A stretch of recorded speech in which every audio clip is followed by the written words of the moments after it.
Mami Diale has officially been elected President of Netball South Africa, marking the end of Cecilia Molokwane's controversial 8-year tenure. Diale, who had been acting president since Molokwane's suspension by World Netball over allegations of financial misconduct, said it's time to rebuild, restore and renew the sport.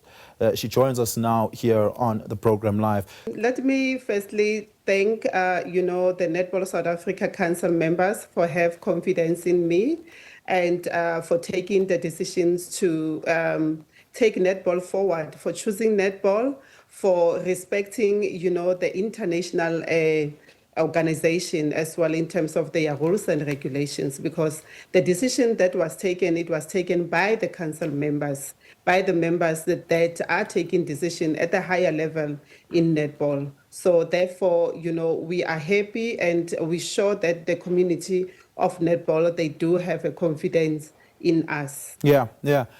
Will the investigation into the alleged impropriety by Molokwane still be continued?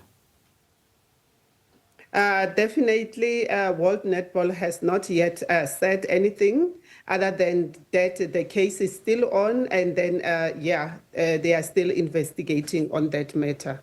Yeah. What's your relationship with World Netball like at the moment, given the controversy of the last couple of months and years at Netball South Africa? We try to maintain the relationship because we had to think about our players. I mean, we have international events that are coming ahead. We will be participating at the All Africa Netball Cup. We have the England Test Series that is coming in January. We had to think about all those things before we can make a decision, to make sure that Netball South Africa is not in disrepute with World Netball. So those are the things that we deliberate on as council members to say, look, we have even, individual players, umpires that are participating internationally. So are we saying that that is not important? So hence we managed to take a decision to say that at the end of the day, netball comes first. Yeah. And have you spoken to Cecilia Molokwane since your election? And I asked it particularly because one would assume that naturally a handover would proceed. The rules of World Netball are clear, and we don't want to go against the rules to say that, no interaction with her, we can't communicate with her. But the most important thing is I was her vice president and I was within the executive, so I know what was happening. Okay. So within the 7 months when I was acting, I managed, to make things work with whatever that I had at the time. Yeah. Let's talk about the future a little bit. We have seemingly a growing domestic league in South Africa, and that's important for the growth of the sport, right? And at the last couple of international meets, particularly tournament-style meets like the Netball World Cup, which was hosted in South Africa, and of course the various test series that Netball South Africa is participating in. What are your plans for the future to build on that momentum? We still have time to sit with the executive, but one will say that the most important at this time is to make sure that we rebuild Netball South Africa, because when you look on how it was painted in the news, it's not what the sport is all about. We want to bring the culture. We want to make sure that we renew and we restore the organization. So that's the most important. And to make sure that our members now are capacitated, especially when it comes to policy, when it comes to constitution, to have a better understanding. So as when we come across like a situation where, one of our members is suspended by international federation, we have a clear understanding. And we do have to align ourselves with the rules and regulations of the organization.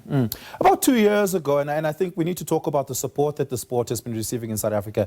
It has been largely bemoaned. About 2 years ago, there was uncertainty whether or not Netball South Africa and the Proteas in particular will have a title sponsor. And a headline title sponsor that ensures the financial viability of the team and their ability to participate and perform at a high level globally. Talk to me about some of the hurdles that the organization has faced around getting sponsorship to come through. But more importantly, what are your plans on attracting that sort of support from corporates in South Africa? Thank you very much. On that, I can safely say that we have, sponsors on board that are committed to netball, that has always been committed to netball. For the longest time, we have SPA, we have Telkom, we have your Puma, we have your Hollywood Bets, we have, but that doesn't stop there. We are saying that we need more sponsors to come on board, especially, now that World Netball has announced that we're going to have their males World Cup in 2028. Would love to host that kind of an event. But for us to host that event, we need to have a league for the males as well. And the males at this moment, they don't have a title sponsor. When we hosted the championship for the males championship, there is no sponsors, for them. And we also want to establish a league for that. So we're planning to regroup with our agency, to sit down with them, give them the concept, to say that these are the products that we as Netball South Africa would like you to sell for us. Yeah. Have you received a call or a text from Minister Gayton McKenzie yet? To congratulate you, of course. Not yet. I think it's my responsibility as well, to indicate it's a norm that we send communication via SASCOC to say these are the newly elected executive, and then they inform the minister. But I think from our side as well, it's our responsibility to say to the minister that there is a new administrative in Netball South Africa. Yeah. When we talk about the growth of the sport, and you're talking about bringing a male league into play as well, how many professional players do we have in South Africa, particularly on the female end? And what do you hope that number to look like in the next 5 years? I can safely say, in terms of our squad numbers, all the players that are at a national squad, we look at them as professional players. Although we have plus minus 12 players that are participating internationally, where they have signed contracts to participate there. So those are the players that we regard as professional players. Even with the males, whether we play a professional So what's that number? How not, many? So the squad players who have signed those contracts to meet the threshold of being considered professional, how many players are we talking about here? 12 at this moment, but they have been inter-exchanging. So if you sum them up, to say that some their contract terminated along the way, but if you look at it throughout the years, we might have plus minus 30 to 35 players that have been signed internationally.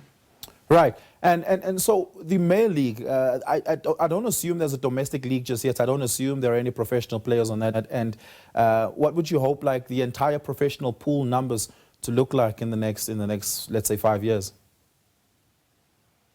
In terms of professional league for the males, we're looking at 300 to 350 that will be participating at the league that we will be proposing, for like 9 provinces where those players will be playing on. And we look at how many teams per province that will participate. But we will start small and grow bigger.